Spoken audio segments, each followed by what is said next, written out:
जय माता दी दोस्तों।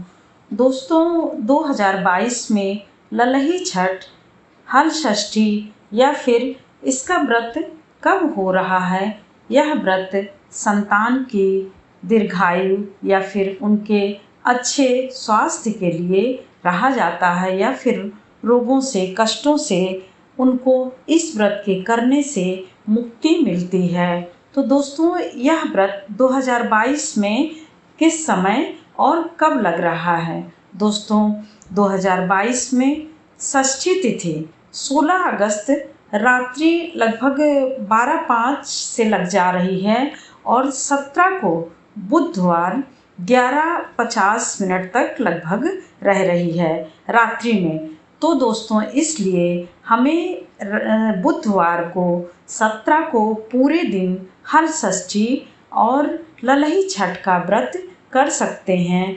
इस व्रत में दोस्तों हमें निराजल रहकर सुबह नहा धो करके दिन में पूजा करनी होती है। पूजा हमें 11 बजे के अंदर कर लेनी चाहिए। ललही छठ का व्रत बलराम का जन्मदिन इसी दिन हुआ था, इसलिए मनाया जाता है। ऐसा शास्त्रों में कहा गया है कि द्वापर युग में श्री कृष्ण से पहले बलराम का जन्म होता है, यानी षष्ठी तिथि को। उसके बाद फिर हमारा जन्माष्टमी आता है। तो दोस्तों, सबसे पहले हमें यह बलराम के जन्मदिन के रूप में भी मनाते हैं ललही छठ, और उनका हल था जो है शस्त्र, इसलिए हल षष्ठी भी इस व्रत को कहा जाता है।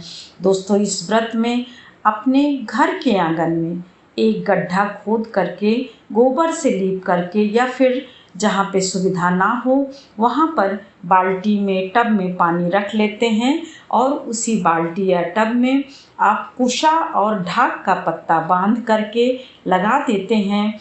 और छठी मैया, चूँकि षष्ठी तिथि को किया जाता है, तो इसमें 6 पत्ते पर फसई का चावल, महुआ और दही रख करके सभी पूजन सामग्री रख करके हम पूजा करते हैं। धूप, दीप, माला, फूल और ये सारी चीज़ें हम करते हैं। श्रृंगार का सामान चढ़ाते हैं।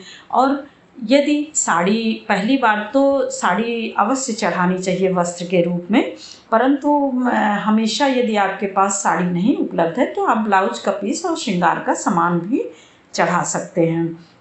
दोस्तों, बहुत लोगों के यहाँ तो सिर्फ ही फसई का चावल, दही और महुआ ही चढ़ता है, परंतु बहुत लोगों के यहाँ 6 प्रकार का, 7 प्रकार का भुना हुआ अनाज चढ़ता है, जो कि मिट्टी के कुल्हड़ में रखा रहता है। और उस मिट्टी के कुल्हड़ पर पूड़ी, जोड़ा पूड़ी 6-6 करके वो भी रखी जाती है, यानी 2-2 पूड़ी करके 6 कुल्हड़ पे रखी जाती है।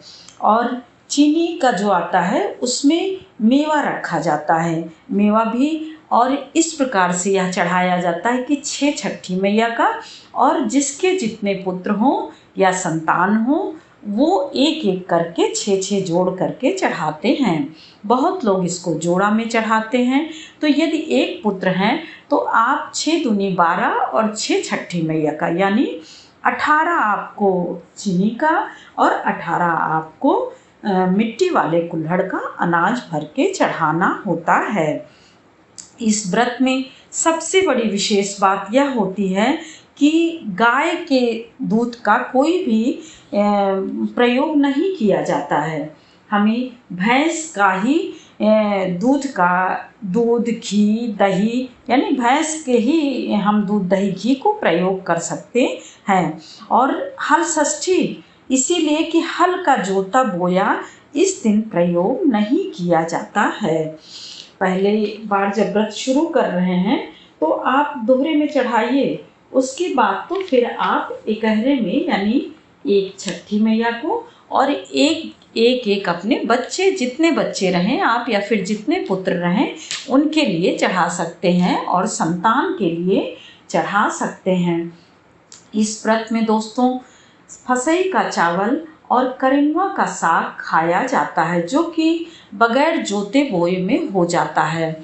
और सिंघाड़ा भी बगैर जोते बोए में हो जाता है, तो उसको भी आप खा सकते हैं। सिंघाड़ा है या फिर आटा, उसका देशी घी होना चाहिए भैंस का, तो उसमें आप खा सकते हैं। चीनी गुड़ नहीं खाया जाता है। आप महुए का ही प्रयोग करके चाय भी पी सकते हैं दूध डाल के भैंस का, और या उससे कुछ बना के भी दूध दही घी का प्रयोग कर सकते हैं।